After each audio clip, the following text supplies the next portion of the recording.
গুরু কৃপাহি কেবলম। জয়রাম। সবাইকে শ্রীরাম ঠাকুরের কথা চ্যানেল থেকে স্বাগতম। মাতা পিতাকে প্রণাম জানিয়ে, আমার গুরুদেবকে প্রণাম জানিয়ে আজকের পাঠ শুরু করছি। ঘটনাটি ছিল 1945 সনের। 1945 সালে 28শে ডিসেম্বর শ্রী শ্রী ঠাকুর স্থলদেহে তখন চৌমুনিতে ছিলেন। জৈনিক ভদ্রলোক তাহার স্ত্রীকে সঙ্গে করিয়া আগরতলা হইতে চৌমুনিতে আসিতেছেন। ঠাকুর হইতে তাহার স্ত্রীর নাম নেওয়ার জন্য তিনি ইতিপূর্বে ঠাকুরের আশ্রয় লাভ করিয়াছিলেন।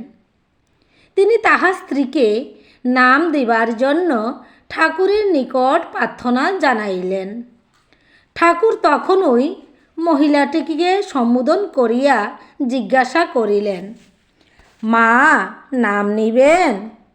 ভদ্র মহিলা মাথা নাড়াইয়া সম্মতি জানাইলেন।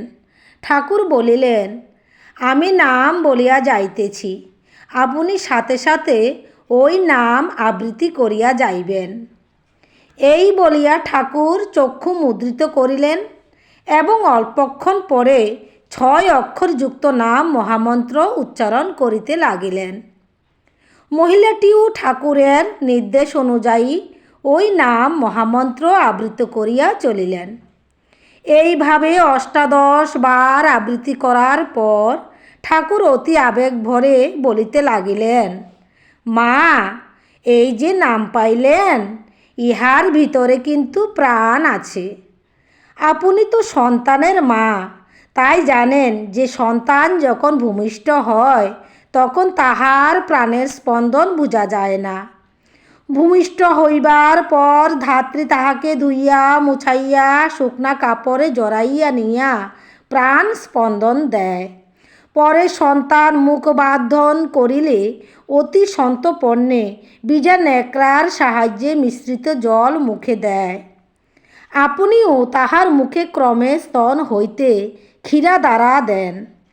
এভাবে যত্ন করিতে করিতে শিশু ক্রমে চোখ মেলে হাত পা নাড়ে, তাহার মুখে হাসি ফুটে। ভূমিষ্ঠ হওয়ার সময় হইতে মা শিশুকে যে যত্ন করেন তাহা তো মন দিয়া করেন না, করেন প্রাণ দিয়া।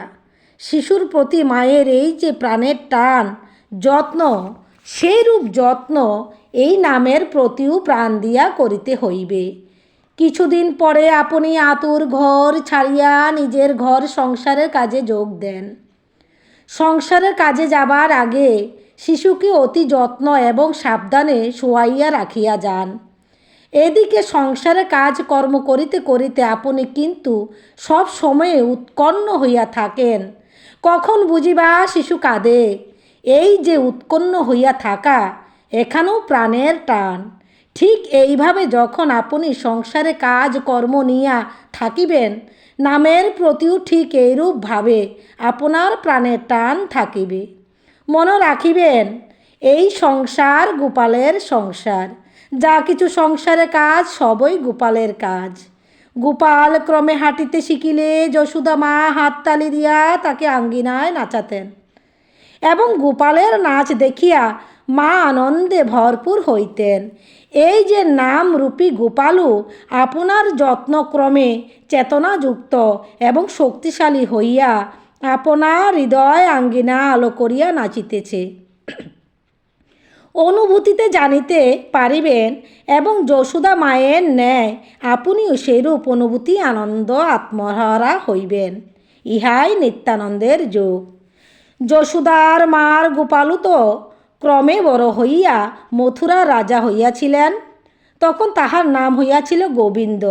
আপনার নামরূপী গোপালকে প্রাণ দিয়া যত্ন করিতে করিতে ক্রমে গোবিন্দ রূপে বিশ্ব রাজা রূপে জানিতে পারিবেন।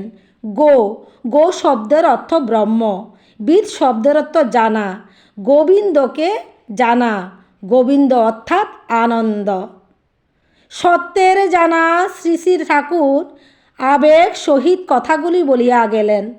তাহাতে নামপ্রাপ্ত গুরুভগ্নীটির প্রাণ এমনই সারা আসিয়াছিল যে তিনি আর অশ্রু সম্বোধন করিতে পারিলেন না।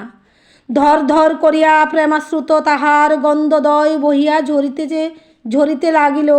শুধু তিনি নন, সেই দিন এই নাম দেবার সময়ে শ্রী শ্রী ঠাকুরের আসনের সন্নিকটে যে কজন উপস্থিত ছিলেন, কেহই অশ্রু সম্বোধন করিতে পারিলেন না। জয়রাম। জয়রাম।